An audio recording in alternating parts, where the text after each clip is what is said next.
ഇക്കഴിഞ്ഞ ദിവസങ്ങളിൽ നരേന്ദ്രമോദി ഗുജറാത്തിലെ സോമനാഥ് ക്ഷേത്രം സന്ദർശിച്ചിരുന്നു. അവിടെ എത്തി അദ്ദേഹം ചരിത്രം പറഞ്ഞു. നെഹ്റുവിൻ്റെയും കോൺഗ്രസിൻ്റെയും ചരിത്രം പറഞ്ഞു.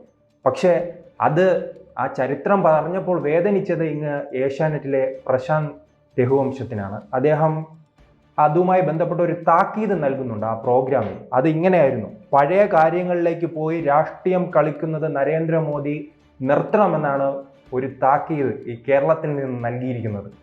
നരേന്ദ്രമോദി പേടിച്ചു കാണുന്നു. എവിടെ പേടിക്കാം നരേന്ദ്രമോദി? ഇതിലപ്പുറത്തെ ഭീഷണികൾ നരേന്ദ്രമോദിക്ക് ഉണ്ട്. ഈ പ്രശാന്ത് രഘുവംശം പഠിച്ചിറങ്ങിയ JNU കോളേജ് തന്നെ അതിനകത്ത് കബറടക്കം ചെയ്യുമെന്ന് വിദ്യാർത്ഥികളെ ലൈറ്റണക്കിയിട്ട് പ്രസംഗിച്ചു ഡൽഹിയിൽ. ഇതാണോ ഈ ഇന്ത്യ മഹാരാജ്യത്ത് ഒരു പ്രധാനമന്ത്രിക്കെതിരെ പറയേണ്ടത്? ശരിക്കും പറഞ്ഞാൽ നരേന്ദ്രമോദിജിയെ, പ്രധാനമന്ത്രിയെ, ഏഷ്യാനെറ്റിലെ പ്രശാന്ത് രഘുവംശം പഠിപ്പിക്കുകയാണ് പഴയ ചരിത്രം ആവർത്തിക്കില്ലെന്ന്.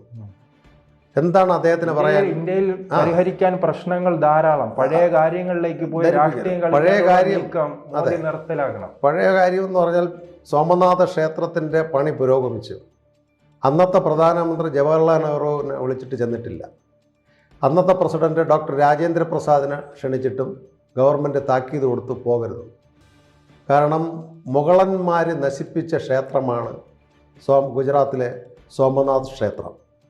ആ മുഗളന്മാരായിട്ടുള്ള ആളാണ് പണ്ഡിറ്റ് എന്ന് പറയുന്ന ജവഹർലാൽ നെഹ്റല്ല, മഹർ വംശത്തിലെ കാശ്മീരിയാണ് നെഹ്റു. നെഹ്റു എന്ന് പറഞ്ഞ പേര് ഉത്തരേന്ത്യയിലെ ബ്രാഹ്മൺസിൻ്റെ പേരാണ്. അദ്ദേഹത്തിൻ്റെ അമ്മ ബ്രാഹ്മൺസ് ആയിരിക്കാം, ഫാദർ മുഹമ്മദിയനാണ്. അപ്പോൾ ഒരു മുഗളനാണ് സോമനാഥ ക്ഷേത്രം തകർത്തത്. അത് പുനരുദ്ധരിച്ചു. അത് പുനരുദ്ധരിച്ചപ്പോൾ ആ മുഗള വംശത്തിൻ്റെ രക്തമുള്ള പണ്ഡിറ്റ് ജവഹർലാൽ നെഹ്റു പോകരുതെന്ന് ഡോക്ടർ രാജേന്ദ്ര പ്രസാദിനെ ഉപദേശിച്ചു. അത് മോഡിയുടെ കയ്യിൽ നിന്നിട്ട് പറഞ്ഞല്ല, ഇന്ത്യൻ ചരിത്രമാണ്. ഇന്ത്യൻ ചരിത്ര വിദ്യാർത്ഥികൾ പഠിക്കുന്നതാണ്. ഇത്തരത്തിലുള്ള ചരിത്രങ്ങൾ പഠിക്കാതിരിക്കുവാനാണ് ജവഹർലാൽ നെഹ്റു എന്ന് പറയുന്ന കേരളത്തിന്റെ ഒരു അജണ്ടയാണല്ലോ ഗുജറാത്ത് കലാപത്തെക്കുറിച്ച് എല്ലാവരും മനസ്സിൽ കരുതണം, അത് ഓർത്തിരിക്കണം. അയോധ്യയെ കുറിച്ച് ഓർത്തിരിക്കണം. പക്ഷെ കാശ്മീരി പണ്ഡിറ്റുകളെ കുറിച്ച് ഓർക്കാൻ പാടില്ല, സോമനാഥ ക്ഷേത്രത്തെ കുറിച്ച് ഓർക്കാൻ പാടില്ല, ഇങ്ങ് മലബാർ കലാപത്തെ കുറിച്ച് ഓർക്കാൻ പാടില്ല. അതെന്താണ്? പുതിയൊരു അജണ്ടയാണോ? അത് കോൺഗ്രസിന്റെ. എന്നും ഈ പ്രശാന്ത് രഘുവംശവും കേരളത്തിൽ തന്നെ ഉണ്ടല്ലോ ഒരു അബ്ജോദ്. ഇവരെല്ലാം വിദേശ ജിഹാദികളുടെയും പൈസ പറ്റുന്ന ഇവിടുത്തെ പത്ര ഏജന്റുമാരാണ്. മോഡിയെ തകർക്കണം, മോഡിയുടെ ഗവൺമെൻറ് വരുന്ന ആഗ്രഹിക്കുന്ന ഒരുപാട് വാർത്താമാധ്യമങ്ങൾ കേരളത്തിലുണ്ട്. നമുക്കറിയാം, കേരളത്തിൽ തന്നെ പല മൊട്ടമാരും, പല അബ്ജോദുകളും, പല വേണുമാരും കേരളത്തിൽ BJP വളരാൻ സമ്മതിക്കില്ല. ആ രീതിയിൽ BJPക്കെതിരെ ദുഷ്പ്രചരണം, കമ്മ്യൂണിസ്റ്റുകാരെക്കാളും ഏറ്റവും കൂടുതൽ ജിഹാദി ചാനലുകളാണ് BJP കേരളത്തിൽ വരരുത്. കാരണം ഇവർക്കെല്ലാം, ഈ പറയുന്ന ലേഖകന്മാരെല്ലാം വിദേശത്ത് പോകുകയാണെങ്കിൽ ചെലവും അവർ കൊടുക്കും. ഈ ജിഹാദികളും സ്പോൺസർമാരും. നിങ്ങൾ BJPക്കെതിരെ, മോഡിക്കെതിരെ, RSSനെതിരെ നിങ്ങൾ പ്രചരിപ്പിക്കൂ.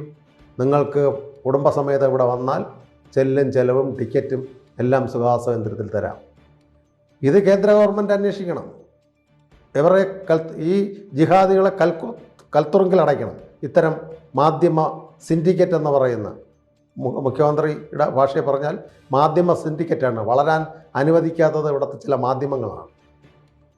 പണ്ടെന്ന് പറഞ്ഞാൽ ഈ പ്രശാന്ത് രഘുവംശം കോൺഗ്രസ് പോകുമ്പോൾ ആ പുഷ്പക വിമാനത്തിൽ, പ്രധാനമന്ത്രിയുടെ വിമാനത്തിൽ എല്ലാ രാജ്യങ്ങളിലും കറങ്ങാം, സുഖസൗകര്യം കിട്ടും, രാജ്യങ്ങൾ വീക്ഷിക്കാം.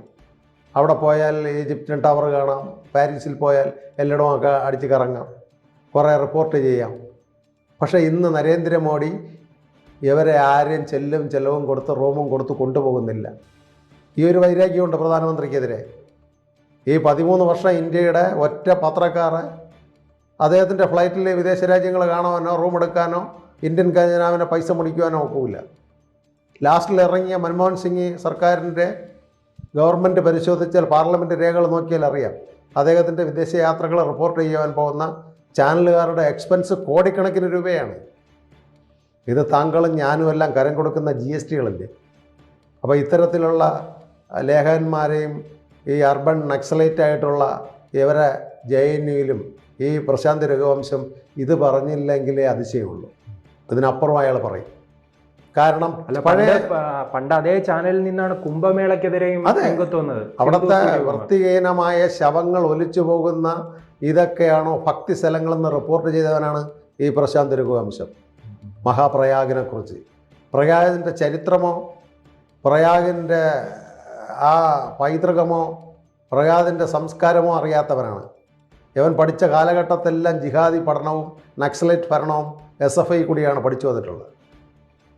അവൻ ശരിക്കും പറഞ്ഞാൽ പണ്ട് പ്രകാശ് കാരാട്ട് പാർട്ടി സെക്രട്ടറി ആയിരിക്കുമ്പോൾ എപ്പോഴും ക്യാമറയും കൊണ്ട് അദ്ദേഹത്തിൻ്റെ സ്പീച്ച്, അദ്ദേഹത്തിൻ്റെ സെമിനാർ, കാരണം അദ്ദേഹമായിട്ട് നല്ല അടുപ്പമുണ്ട്.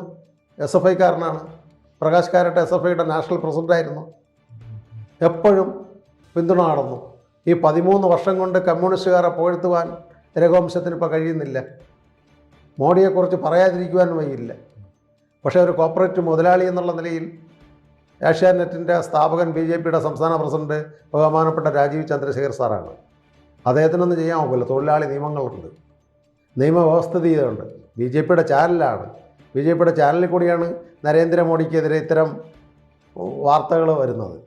പക്ഷേ ഒരു തൊഴിൽ സ്ഥാപനം എന്നുള്ള നിലയിൽ അദ്ദേഹത്തിന് നിഷ്കർഷിക്കാൻ നോക്കില്ല. മാധ്യമ സ്വാതന്ത്ര്യമാണ്.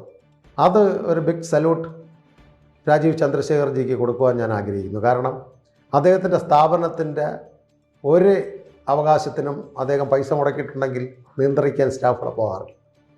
അത് അദ്ദേഹം ചെയ്യുന്ന ആ ജോബിനോടുള്ള ക്രെഡിബിലിറ്റിയാണ് രാജീവ് ജി ചെയ്യുന്നത്. വേറൊരു ചാനലായിരുന്നെങ്കിലോ, ഇപ്പോൾ തടിമുറക്കൽ ചാനലുകൾ ഇവിടെ ഉണ്ട്, അതിലായിരുന്നെങ്കിൽ അയാൾ ഇരിക്കും. ഇപ്പോൾ സുജയ പാർവതി ഉണ്ട്, ആ കുട്ടിയെ അടിച്ച് കളഞ്ഞില്ലേ. അപ്പോൾ അത്തരത്തിലുള്ള ചാനലുകൾ ഇരിക്കും. പക്ഷേ അദ്ദേഹം മാധ്യമ സ്വാതന്ത്ര്യത്തിന് വില കൊടുത്തതുകൊണ്ടാണ് ചന്ദ്രശേഖർജി, പ്രശാന്ത് രഘുവംശം, അബ്ജോദ് വർഗീസും എല്ലാം ഇത്തരത്തിലുള്ള ന്യൂസുകൾ വെളിയിടുന്നത്. പണ്ട് ഇതുപോലൊരു ചാനലിലൊരുത്തം ഉണ്ടായിരുന്നു, ഇപ്പോൾ കൈരളിയിലാണ് ഉള്ളത്. എപ്പോഴും നോക്കിയാലും നരേന്ദ്രമോദി കക്കൂസി പോയാലും കുറ്റം, കുളിക്കാൻ പോയാലും കുറ്റം, അമിത്ഷയെ കുറ്റം, അടിച്ചു കളഞ്ഞു. അതിന്ന് വാസ്തവവിരുദ്ധമായ വാർത്ത. അത് ആ യൂണിവേഴ്സിറ്റി പ്രക്ഷോഭം നടക്കുന്ന സമയത്ത് CI സമരം നടന്നപ്പോൾ ജാമ്യ മില്ലിയ സർവകലാശാലയിൽ കയറിയതിനൊക്കെ അതിക്കിറക്കി വെച്ച് ഡൽഹി പോലീസ് കയറി. കള്ള റിപ്പോർട്ടാണ്. ജാമ്യ മില്ലിയ സർവകലാശാലയിൽ എന്ത് നടക്കുന്നു ഇന്നകത്ത് കിടക്കുന്നില്ലേ, PhD എടുക്കുന്ന റിപ്പോർട്ടിലാണ്. അതെ, ഇന്നിപ്പോൾ ആൾക്കാർ കിടക്കുന്നല്ലോ. ഈ ജാമ്യ മില്ലിയ സർവകലാശാല എന്ന് പറഞ്ഞാൽ തീവ്രവാദികളെ വളർത്തിവിടുന്ന സർവകലാശാല. എങ്ങനെ ബോംബുണ്ടാക്കാം, എങ്ങനെ വയറുകൾ ടച്ച് ചെയ്താൽ ബോംബ് പൊട്ടും, അതല്ലേ ഡോക്ടർമാർ ഇപ്പോൾ ഈ പകൽഗാമിൽ നടന്നവർക്ക് പിന്തുണ കൊടുത്ത് അകത്ത് കിടക്കുന്നത്. അവരെ വെളിയിൽ വിടണമെന്നാണ് ജാമ്യ മില്ലയുടെ SFIക്കാർ പറയുന്നത്, JNUവിലെ SFIക്കാർ പറയുന്നത്. ഈ രാജ്യത്തിൻ്റെ ഉപ്പും ചോറും തിന്ന് ഒരു കുട്ടിക്ക് കിട്ടുന്ന റിസർച്ചിന് കേന്ദ്ര ഗവൺമെൻറ് കൊടുക്കുന്ന ധർമ്മേന്ദ്ര പ്രധാൻ വിദ്യാഭ്യാസം എന്ന് പറയുന്ന സ്കോളർഷിപ്പ് അറിയാം. 58,000 രൂപയാണ് ഒരു വിദ്യാർത്ഥിക്ക് കേന്ദ്ര ഗവൺമെൻറ് നമ്മൾ കൊടുക്കുന്ന GST ഉപയോഗിച്ച് രാജ്യത്തിൻ്റെ ഡെവലപ്മെൻറ്റിന് റിസർച്ച് ചെയ്യാൻ JNUവിലും ജാമ്യ മില്ലിലും വിടുന്നത്. ഈ കാശ് വാങ്ങിച്ച് തിന്നുകൊണ്ടാണ് നരേന്ദ്രമോദിയെ കബറടക്കാൻ പറയുന്നത്. ഈ കാശ് ഉപയോഗിച്ചുകൊണ്ടാണ് ഈ പ്രശാന്ത് രഘുവംശവും പാർട്ടികളും JNUന്ന് പഠിച്ചിറങ്ങിയത്. ഇന്നും പല JNU സന്തതികൾ ഇറങ്ങുന്നത് കേന്ദ്ര ഗവൺമെൻറ്റിൻ്റെ പൈസയിലാണ്. അപ്പോൾ പിന്നെ സഖാക്കൾ പറയും, SFIക്കാർ പറയും, അതൊരു ഗവൺമെൻറ്റിൻ്റെ ധർമ്മമാണ് മോഡിയുടെ കുടുംബത്തിൽ നിന്ന് കൊണ്ടുവരേണ്ടത്. ആ ധർമ്മവും ആ ഇതും കേരള സർവകലാശാലയ്ക്കും ബാധകമല്ലേ എന്ന് SFIക്കാർ മറന്നു പോകുന്നു. അവിടെ 2 ഗവർണർ ആരിഫ് മുഹമ്മദ് ഖാൻ 2 ABVPക്കാരെ സിൻഡിക്കേറ്റിൽ നിയമിച്ചപ്പോൾ കാലിളവേണ്ട കാര്യം തോന്നുന്നു.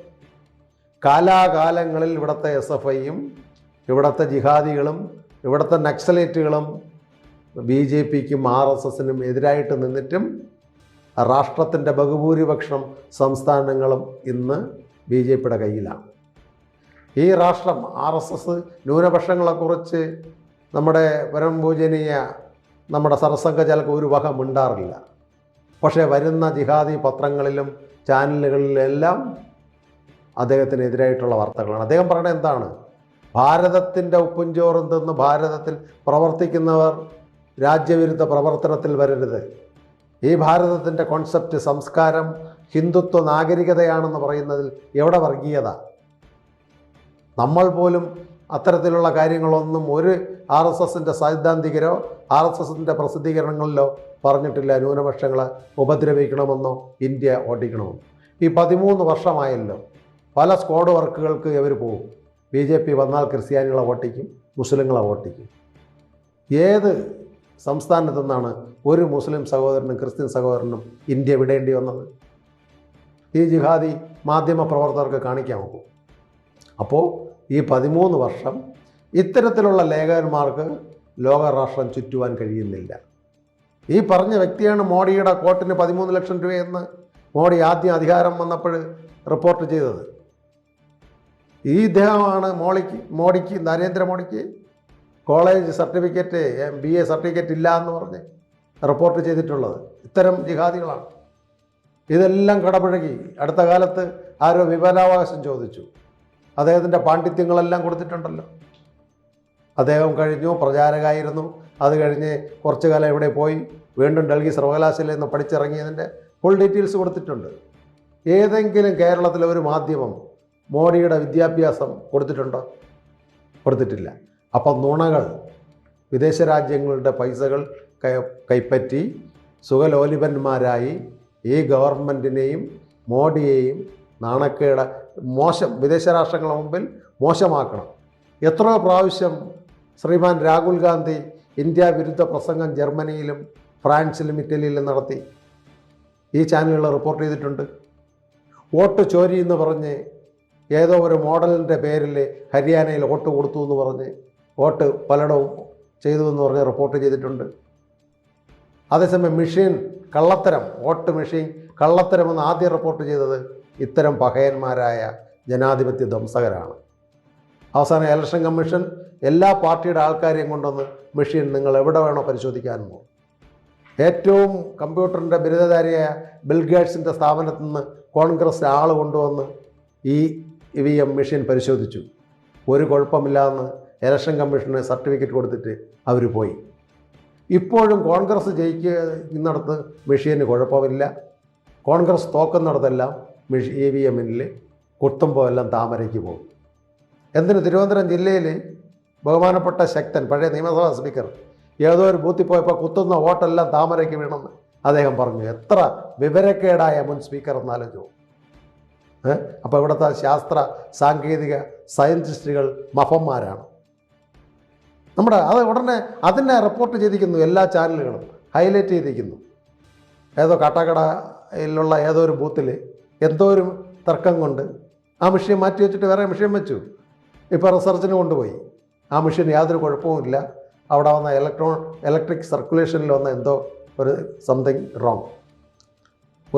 അങ്ങനെ ഊഹാപോഹങ്ങൾ പരത്തുന്ന ശരിയാണ് ലീഡർമാർക്ക്.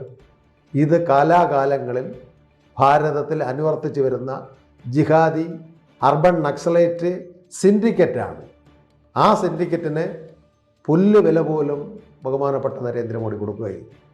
അപ്പോൾ സോമനാഥ ക്ഷേത്രത്തിൽ പോയി പഴയ കാര്യങ്ങളെ ഓർമ്മിച്ച് ഇനിയും ഉത്തരേന്ത്യയിൽ അയോധ്യ പോലെ പ്രശ്നമാകുമോ എന്ന് ഈ പത്ര സിൻഡിക്കേറ്റ് മാധ്യമങ്ങൾക്ക് ഒരു പേടി സ്വപ്നം. അതാണ് പ്രശാന്ത് രഘുവംശം നരേന്ദ്രമോദിക്ക് താക്കീത് കൊടുത്തിരിക്കുന്നത്. ഇനിയെങ്കിലും ഗുജറാത്തിൽ ഈ സോമനാഥിൽ പ്രസംഗിച്ച പ്രസംഗങ്ങൾ ഇവരോട് ആവർത്തിക്കണം. എന്ത് വിരോധം! മോഡി എന്ത് പറയണമെന്ന് മോഡിയല്ലേ തീരുമാനിക്കുന്നത്? പ്രശാന്ത് രഘുവംശമാണോ? അപ്പോൾ ഇത് കേരളത്തിലും ബംഗാളിലും ഇനി BJP വരും. BJPയുടെ നിയന്ത്രണത്തിലെ ഗവൺമെൻറ് ഉണ്ടാവും. ഇടയ്ക്കൊരു സർവേ ഉണ്ടായിരുന്നു, ഏതോ ഒരു ഇൻ്റർനാഷണൽ പത്രത്തിൻ്റെത്, ഇന്ത്യയിലുള്ള ABC ന്യൂസാണ്, ഇംഗ്ലീഷ് ന്യൂസ് എടുത്തിട്ടിരുന്നു. ഈ നടക്കാൻ പോകുന്ന 5 സംസ്ഥാനങ്ങളിലും BJP ഭരിക്കുവാൻ ചാൻസ് ഉണ്ട് എന്ന് അവർ ഓരോ വില്ലേജിലും പോയി സർവേ എടുത്തു. ആ ചാനൽ ABC ഇംഗ്ലീഷ് ചാനൽ. ബംഗാളിൽ BJP വരും, ആസാമിൽ വീണ്ടും BJP, പുതുച്ചേരിയിൽ വീണ്ടും BJP, തമിഴ്നാട്ടിലും BJPയോട് അനുകൂലമായി ജനം നിൽക്കുന്നു. കേരളത്തിലും തിരുവനന്തപുരത്ത് BJP മേയർ വന്നു. ഇവർ അങ്കലാപ്പായി മാധ്യമങ്ങൾക്ക്. അതേസമയം പ്രശാന്ത് രഘുവംശത്തിന് 2 വിദേശ രാഷ്ട്രങ്ങൾ കൊണ്ടുപോയി നോക്കണം. മറ്റന്നാൾ മുതൽ മോഡിക്ക് അനുകൂലമായിട്ട് പറയും. ഈ പറയുന്ന അബ്ജോദിനെ എന്തെങ്കിലും ഒരു കേന്ദ്ര ഗവൺമെൻറ് ട്രീറ്റ്മെൻറ്റ് ഡൽഹിയിൽ വിളിച്ച് കൊടുത്തു നോക്കിയിട്ട് നാളെ മോഡി നല്ലവനെന്ന് പറയും. ഇത് നമ്മുടെ സ്വദേശാഭിമാനി രാമകൃഷ്ണപിള്ള സാറിൻ്റെ പത്രധർമ്മത്തിന് വിരുദ്ധമായിട്ടുള്ളവരാണ്. മറ്റുള്ളവർക്ക് കേസെടുക്കും പോലെ ഇവർക്കെതിരെയും കേസെടുക്കണം. പ്രധാനമന്ത്രിയെ ഇത്തരത്തിലുള്ള ആക്ഷേപങ്ങൾ കൊണ്ട് വാർത്തകൾ കൂടി മാധ്യമങ്ങൾ കൂടി ജനങ്ങളുടെ എത്തിക്കുന്നതെന്നാണ് എൻ്റെ ഒരു അഭിപ്രായം. കൂടുതൽ വാർത്തകളും വിശേഷങ്ങളും നിങ്ങളിലേക്ക് എത്താൻ ABC മലയാളം സബ്സ്ക്രൈബ് ചെയ്യുക, ബെൽ ബട്ടണും അമർത്തുക.